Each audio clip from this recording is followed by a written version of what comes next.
AP రాజకీయాల్లో ప్రస్తుతం తిరుమల గోశాల ఆవుల వివాదం పెనుదుమారంగా మారింది. తిరుమలలోని గోశాలలో చాలా ఆవులు చనిపోయాయని ఏకంగా టీటీడీ మాజీ చైర్మన్ భూమాన కరుణాకర్ రెడ్డి ఆరోపణలు గుప్పించారు. దీంతో తిరుమల వివాదం మరోసారి వార్తల్లో నిలిచింది. ఈ క్రమంలో మాజీ మంత్రి ఆర్కే రోజా సైతం దీనిపై కూటమి సర్కార్పై తీవ్రమైన ఆరోపణలైతే చేశారు. సనాతన ధర్మం అంటూ దేశమంతటా తిరుగుతున్న పవన్ కళ్యాణ్ తిరుమలలో ఇన్ని అపచారాలు జరుగుతూ ఉంటే ఎందుకు మాట్లాడట్లేదని నిలదీశారు.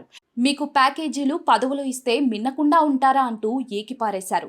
కలియుగ దైవం వెంకటేశ్వర స్వామి దగ్గర తప్పులు ఎవరు చేసినా కూడా వారిపై కేసులు పెట్టాలని, కఠినంగా పనిష్మెంట్ ఇవ్వాలని అన్నారు. అదేవిధంగా కలియుగ దైవం భక్తుల కొంగు బంగారమైన తిరుమల శ్రీవారితో గతంలో చంద్రబాబు పెట్టుకుంటే ఏమైందో ఆయనకు బాగా తెలుసని సెటైర్లు వేసింది. అదేవిధంగా ఇటీవల పవన్ కళ్యాణ్ సైతం కాస్తంత రుచి చూశాడన్నారు. అందుకే తిరుమల శ్రీవారితో పెట్టుకోవద్దని మాజీ మంత్రి రోజా హితవు పలికారు.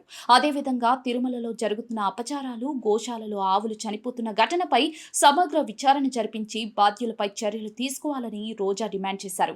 ఈ నేపథ్యంలో రోజా ఏకంగా పవన్ కళ్యాణ్ కొడుకు మార్క్ శంకర్ పై ఇండైరెక్ట్ గా చేసిన వ్యాఖ్యలు ఏపీ రాజకీయాల్లో దుమారంగా మారాయి. దీనిపై కూటమి నేతలు మండిపడుతున్నారు. అన్యం పుణ్యం ఎరుగని పసివాడిపై కమెంట్లు ఏంటని కూడా మండిపడుతున్నారు.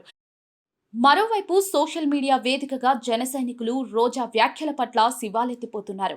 అది నోరా లేదా తాడిమట్ట అంటూ మండిపడుతున్నారు. మాజీ మంత్రి ఆర్కే రోజా చేసిన వ్యాఖ్యలపై జనసేన నేతలు సైతం సీరియస్ గా స్పందిస్తూ ఉన్నారు. పసివాడి గురించి ఇంత నీచంగా మాట్లాడాలా అంటూ రోజాపై సెటైర్లు వేస్తూ ఉన్నారు.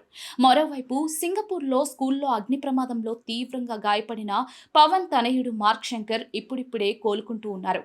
అదేవిధంగా పవన్ సతీమణి ఆనా లెజ్నోవా తిరుమలకు వెళ్లి స్వామివారికి తలనీలాలు సమర్పించి గండం గట్టెక్కించినందుకు ప్రత్యేకంగా మొక్కులు కూడా తీర్చుకున్నారు.